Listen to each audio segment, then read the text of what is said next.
আমরা ইতিমধ্যে বরাবর দেখতে পেরেছি যে আমাদের রোশন হাইওয়ে ইঞ্জিনিয়ার সাহেব আছেন। আসলে ইঞ্জিনিয়ার আশরাফুদ্দিন বকুর রাস্তার মাঝে দাঁড়িয়ে কিন্তু অবৈধ জায়গা দখল করে যারা বিল্ডিং দালান কোঠা করেছে রাস্তার পাশে, সেগুলো ভেঙে ফেলা হচ্ছে। আপনি একটা চিন্তা করে দেখেন যে একটি রাস্তার এর পাশে সরকারি জায়গা দখল করে এখানে বিল্ডিং করে দেওয়া হয়েছিল তৎকালীন আওয়ামী লীগ ক্ষমতা থাকাকালীন। তবে কিরকম প্রভাবশালী হলে তারা এখানে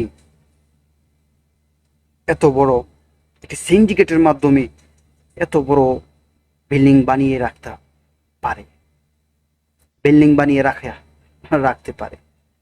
তবে এটাই কিন্তু নির্মূলভাবে ধূলিসাৎ করে দিল ইঞ্জিনিয়ার আশরাফুদ্দিন বকুর। এটা কিন্তু রায়পুরার জন্য কিন্তু একটি প্রমাণিত সফল নেতা হিসাবে আমরা বিবেচনা করতেই পারি।